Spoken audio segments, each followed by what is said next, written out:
하나님의 말씀 요한복음 2장 1절부터 11절입니다. 제가 가진 신약성경 144페이지입니다. 요한복음 2장 1절부터 11절 교독하시겠습니다. 제가 먼저 1절 읽겠습니다. 사흘째 되던 날 갈릴리 가나에 혼례가 있어 예수의 어머니도 거기 계시고 예수와 그 제자들도 혼례의 청함을 받았더니 포도주가 떨어진지라 예수의 어머니가 예수에게 이르되 저들에게 포도주가 없다 하니 예수께서 이르시되 여자여 나와 무슨 상관이 있나이까 내 때가 아직 이르지 아니하였나이다. 그의 어머니가 하인들에게 이르되 너에게 무슨 말씀을 하시든지 그대로 하라 하니라. 거기에 유대인이 정결 예식을 따라 두세 통 드는 동 항아리에 여섯이 놓였는지라.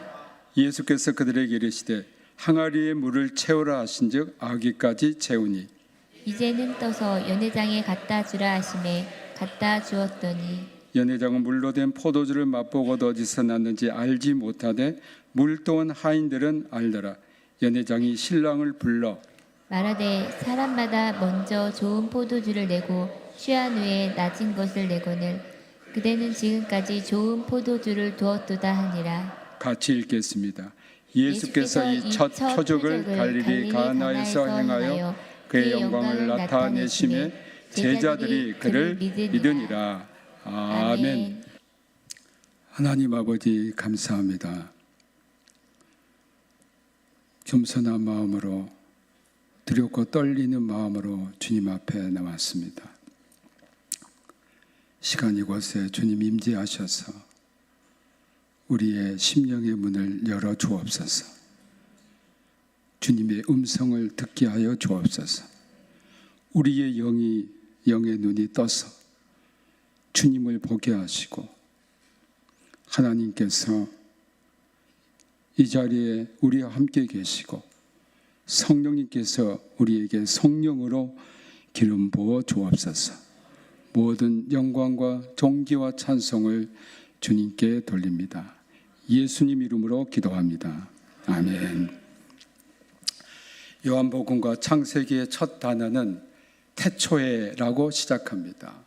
이게 참 공통점이고 요한복음과 창세기를 연구해 보면 상당히 연관성이 있음을 발견하게 됩니다. 오늘 본문의 말씀을 창세기와 관련시켜 생각하면 하나님은 아담과 하와를 부부로 만드시고 가족 공동체를 만들어 주셨습니다. 그러나 이 공동체는 아담과 하와의 범죄로 저주를 받습니다. 그런데 예수님께서는 처음 기적을 가나의 혼례 예식에서 행하셨습니다.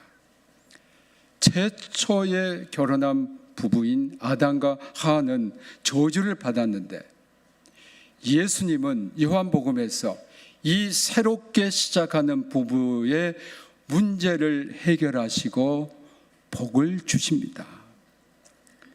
1절과 2절에 마리아뿐만 아니라 예수님과 그 제자들도 혼례 청함 받은 것을 보면 결혼한 사람과 매우 가까운 것을 우리가 보여집니다.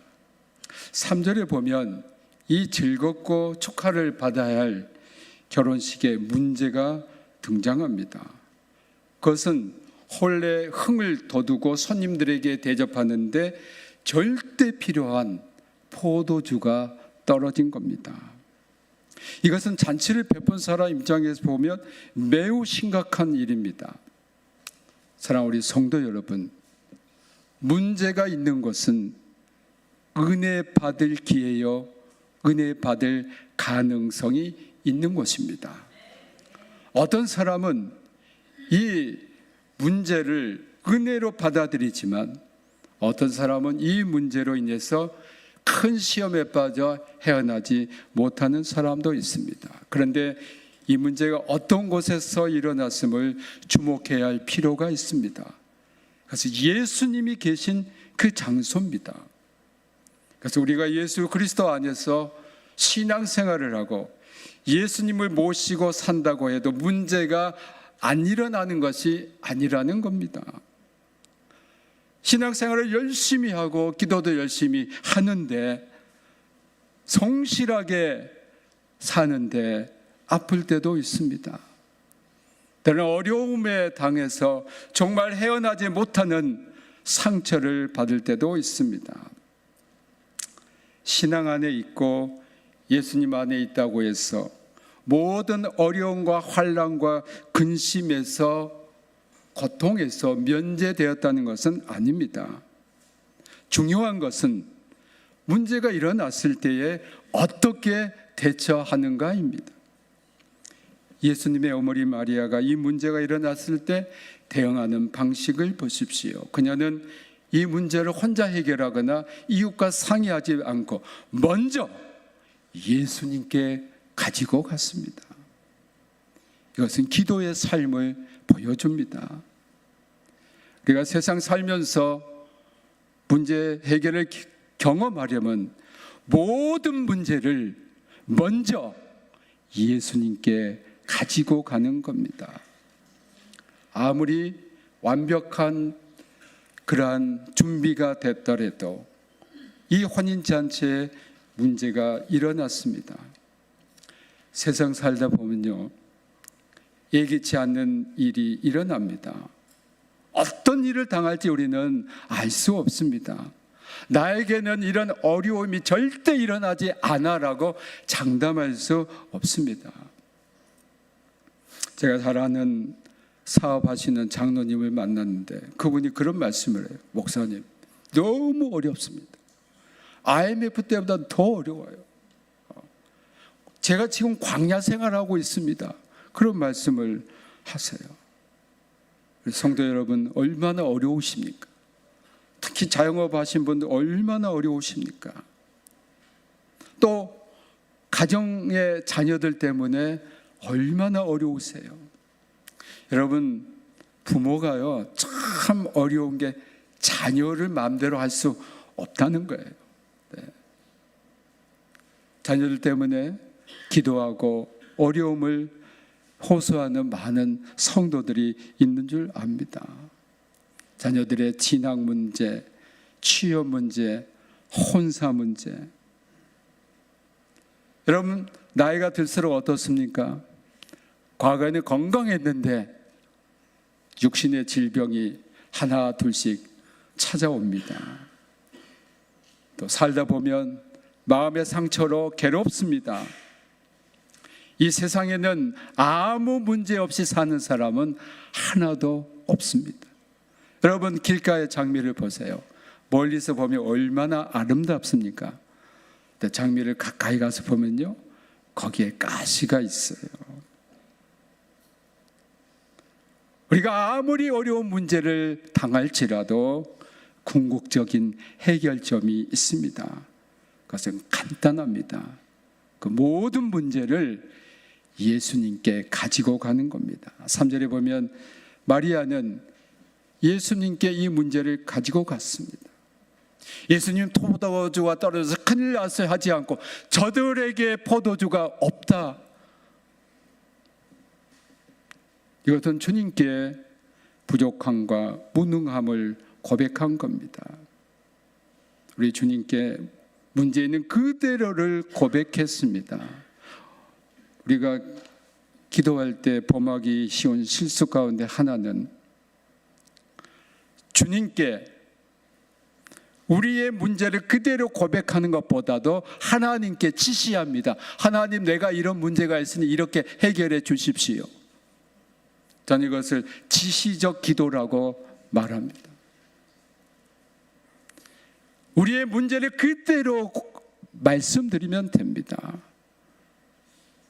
문제 해결자가 하나님이신데 우리는 하나님에게 지시합니다. 예수님께 문제를 가지고 간다는 것은 기도하는 겁니다. 여러분의 문제를, 위기 상황을 그대로 주님께 아뢰는 겁니다. 4절에는 문제에 대한 예수님의 대답이 나옵니다. 여자여, 나와 무슨 상관이 있나이까? 내 때가 아직 이르지 아니하였나이다. 우리말 번역에는 여자라고 해서 여러분들이 오해할 수 있습니다. 아니, 예수님은 어머니한테 어떻게 여자라고 해? 그러나 원문을 보면 예수님은 이렇게 말씀하지 않았습니다. 부인이여라고 했습니다. 이것은 굉장히 존중하는 말입니다. 원문을 제가 직역해 보면 이렇습니다. 부인이여, 무엇이 나와 당신 사이에 있습니까? 다른 말로 한다면, 부인이여, 내가 당신과 함께 할 수 있는 일은 무엇입니까? 라고 의역할 수 있습니다. 이것은 아들과 어머니의 관계가 아니라 전능하신 성자 하나님과 인간의 관계에서 이해해야 합니다. 주님은 그 문제를 외면하시려는 것이 아닙니다. 그러면서 예수님은 내 때가 아직 이르지 아니하였나이다 라고 했습니다. 주님이 하시는 모든 일에는 그 때와 그 시간이 있습니다. 예수님이 생각하시는 시간과 인간이 생각하는 시간에는 미묘한 차이가 있음을 이 말씀에서 볼 수 있습니다. 이것은 우리에게 문제가 있을 때, 예수님께 말씀드렸는데, 다시 말해서 기도했는데 바로 응답이 오지 않는다고 생각할 수 있다는 겁니다. 또 하나 이 말씀에서 우리가 알 수 있는 것은 예수님은 마리아의 반응을 기다리셨다는 겁니다. 마태복음 7장 7절에는 구하라 주실 것이라 하셨습니다. 그런데 이런 말씀을 하신 주님은 더러운 귀신 들린 어린 딸을 고치러 온 스로보니게 여인에게 매우 냉정하게 마가복음 7장 27절에서 이렇게 말씀합니다. 자녀로 먼저 배불리 먹게 할지니 자녀의 떡을 취하여 개들에게 던짐이 마땅치 아니하니라. 여기서 주님은 스로보니게 여인의 반응을 기다리신 겁니다. 그것은 믿음의 반응입니다. 마찬가지로 이 가나의 혼인 잔치에서도 예수님은 마리아의 반응을 기다리신 겁니다. 마리아는 예수님의 답변에 결코 물러서지 않고 믿음으로 반응한 겁니다. 우리에게도 이러한 믿음의 반응이 있어야 합니다. 믿음이라는 것은 포기하지 않는 속성이 있습니다. 한두 번 기도해서 응답받지 않는다고, 하나님 내 기도에 관심도 없으시다고 단정하는 것이 아니고 믿음으로 적극적으로 기다리고 기도가 응답될 때까지 기도하는 겁니다. 또한 마리아는 예수님의 응답을 기다리는 그 모습이 보입니다. 저들에게 포도주가 없다 하고 기다렸습니다. 여러분, 제가 새벽 기도 이렇게 하면서 우리 성도님들 보면서 느끼는 겁니다. 열심히 기도하신 거 참 감사하고 좋은 일입니다. 근데 우리 성도님들을 보면 대개 기도를 어떻게 하는, 모놀로그를 해요. 혼자 해요. 기도는 다이얼로그라고 합니다. 여기서 영어의 DI는 사실 라틴어의 두오에서 왔습니다. 두오는 이라는 뜻입니다. 둘이서 대화하는 것.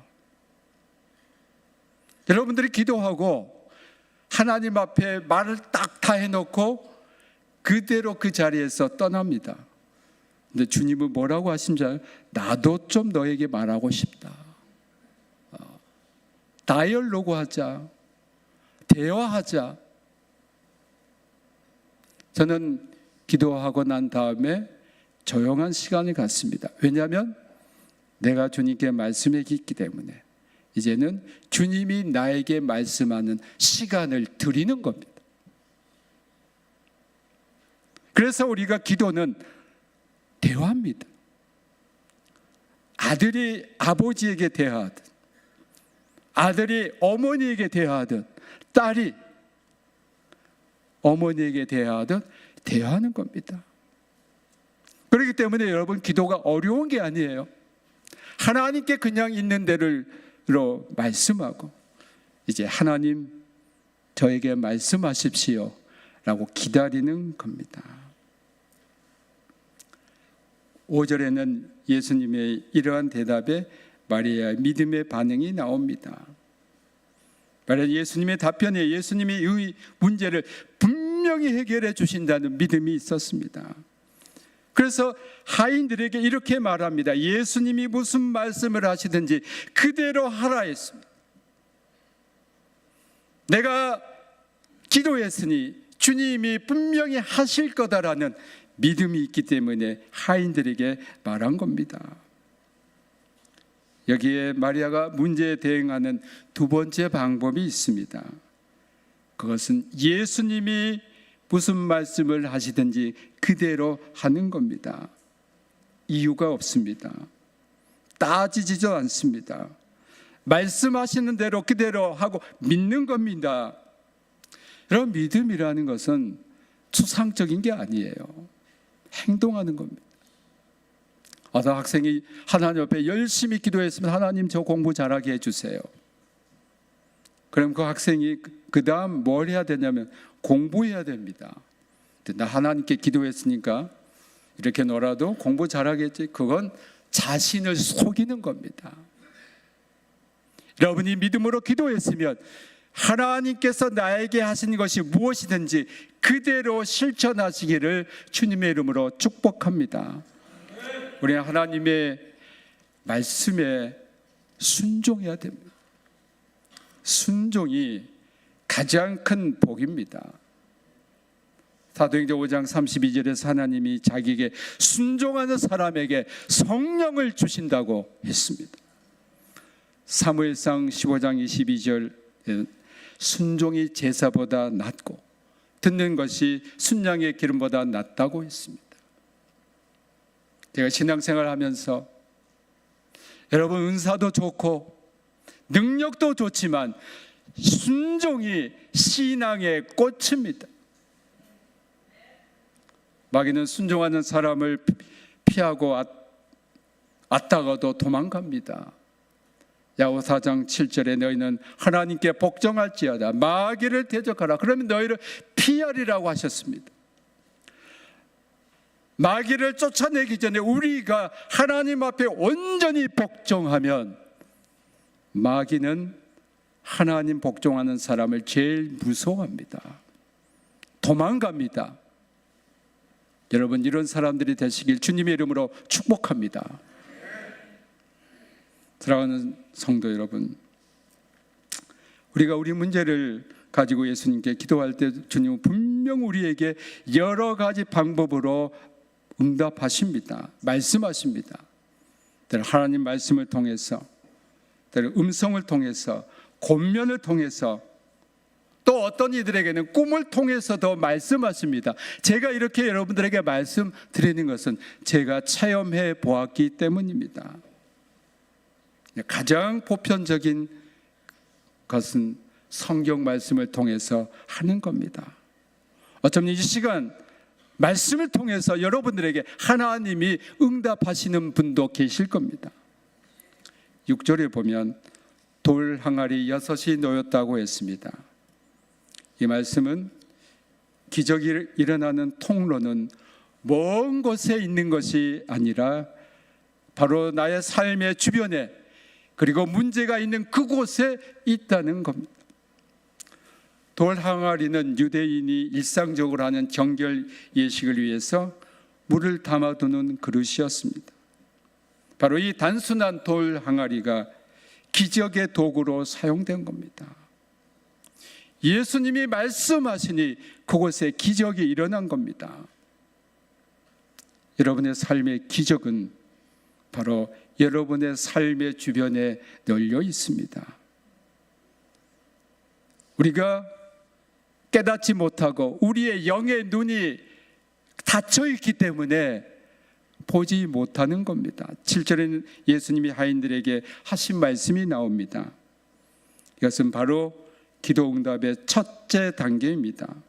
간단했습니다. 항아리에 물을 채우라. 세상 살면서 진정으로 가장 우선시 되어야 할 것들이 있습니다. 그것은 바로 예수님이 채우라는 것으로 채우는 겁니다. 여러분 생활하는데 많은 것들이 필요할 겁니다. 여러분 집에 많은 물품들이 있을 겁니다. 그러나 사랑하는 우리 성도 여러분, 세상 살면서 가장 먼저 채워야 할 것, 우리 가정에, 교회에, 여러분의 사업체에, 직장에, 우리 학교에 사람이 채우고자 하는 것으로 채우는 것보다 먼저 예수님이 채우라는 것으로 채우는 겁니다. 하인들은 예수님이 채우라는 물을 채우되 항아리 아구까지, 항아리 가득 채운 겁니다. 예수님이 채우라는 것으로 채우되 일부분만 채우지 않고 전적으로 채우라는 겁니다. 100% 채우라는 겁니다.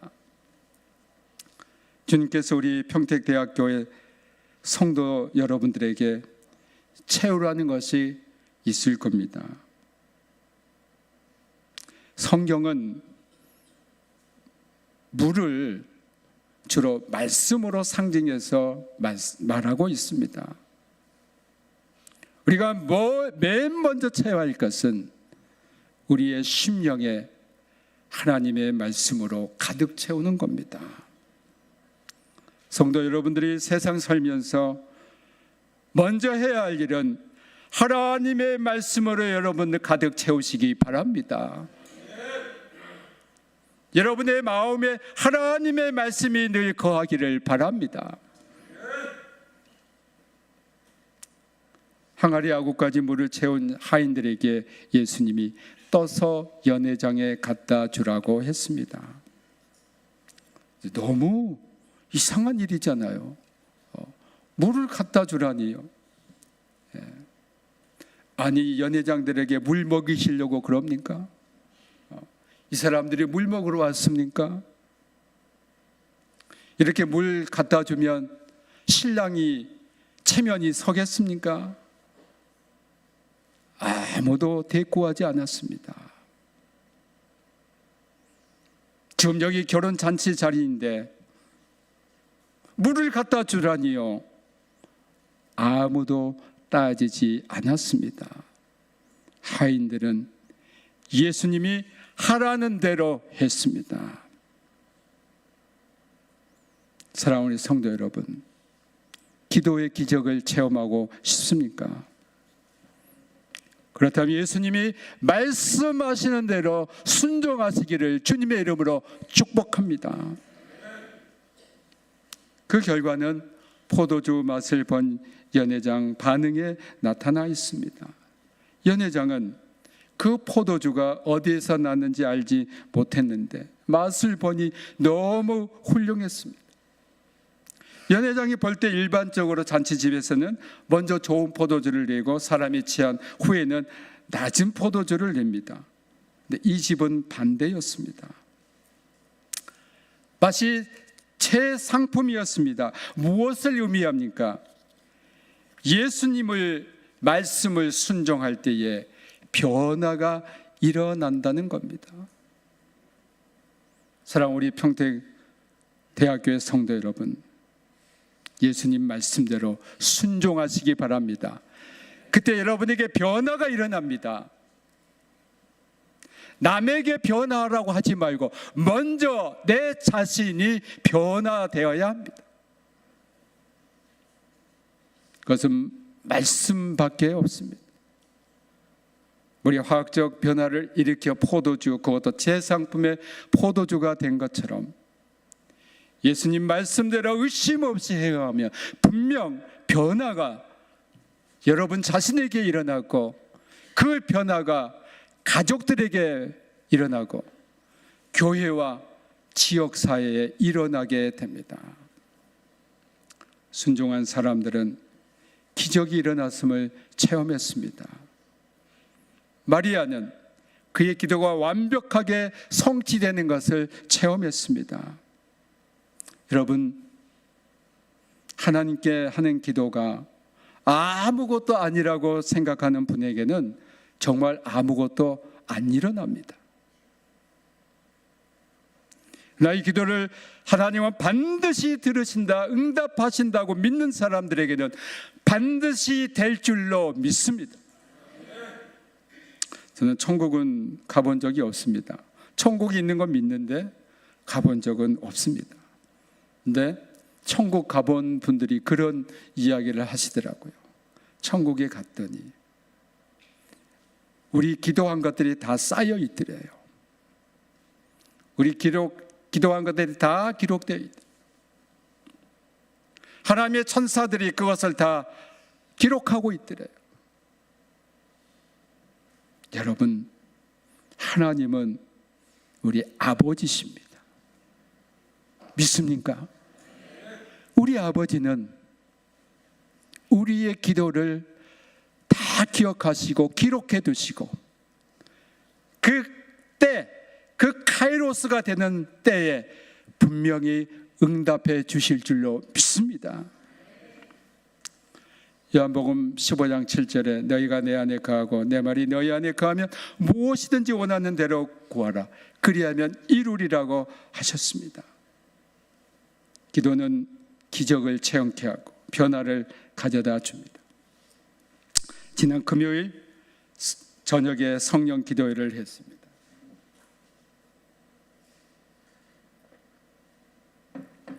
저는 믿음이 없어가지고 한 10명 정도 모이면 되겠다라고 생각했는데 27분이 오셨습니다.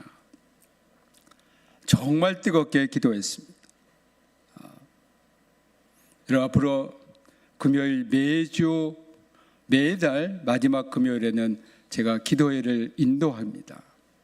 여러분, 기도에 나오셔서 은혜 받으시기 바랍니다. 기도가 무엇인지, 우리가 이 세상 사는데 보이지 않는 영적 전쟁에서 우리가 승리하는 것을 원하시는 분들은 금요일 기도에 나오시기 바랍니다. 우리 성도들이 뜨겁게 기도하는 것을 보고 저는 우리 평택대학교회가 희망이 있구나, 주님이 정말 기뻐하시는 기도구나, 우리를 공격하는 원수 마귀가 이 기도 소리를 듣고 다 도망간다는 그런 느낌을 받았습니다. 우리에게 어떤 일이 일어났을 때 영적으로 민감하면 이것은 기도하라는 하나님의 사인임을 깨닫게 됩니다. 여러분의 개인 문제, 가정 문제, 직장 문제, 우리 교회 문제, 학교와 지역사회와 나라와 민족의 문제는 영적으로 잠들어 있는 우리를 깨우시려는 하나님의 분명한 뜻이 있는 줄로 믿습니다. 우리 교회 모든 성도가 이 기도의 소명에 아멘으로 응답하셔서 개인이 살고, 가정이 살고, 직장이 살고, 교회가 살고, 지역사회와 나라와 민족이 사는 놀라운 역사가 일어나길 주님의 이름으로 축복합니다. 하나님께서 여러분을 택하셔서 이곳에 부르신 것은 하나님 안에서 기도의 기적을 체험하면서 살라는 겁니다. 고통의 시간에 하나님의 인도하심과 보호하심을 체험하며 살라는 것입니다. 이에 대한 모든 그 길과 해답이 우리 주 예수 그리스도 안에 있습니다. 오늘 이 자리에도 예수 그리스도께서 오셔서 여러분에게 복을 주시고 가나 혼례식에서 행하신 것처럼 복과 기적을 행하실 줄로 믿습니다. 여러분들을 통해서 이 지역사회를 변화시키고 세상을 변화시키는 예수님의 기적이 여러분 모두에게 임하시길 주님의 이름으로 축복합니다. 모든 지각에 뛰어난 하나님의 평강이 그리스도 예수 안에서 너희 마음과 생각을 지키시리라. 아멘.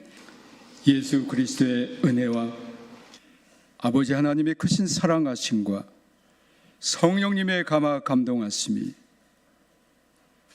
이제 마리아처럼 우리의 무능과 우리의 연약함을 주님께 온전히 고백하고 우리의 모든 문제를 주님께 아뢰요. 기도에 응답받고 순종하여 믿음으로 살기로 결단하는 여기 모인 모든 주님의 자녀들, 그들의 가족과 권속과 평택대학 교회와 평택대학교 피어선 기념학원, 그리고 이 나라와 이 민족 위에 지금도 북한에서 고난당하는 우리 동포들에게, 믿음의 형제 자매들에게 영원히 함께하기를 축원하나이다. 아멘.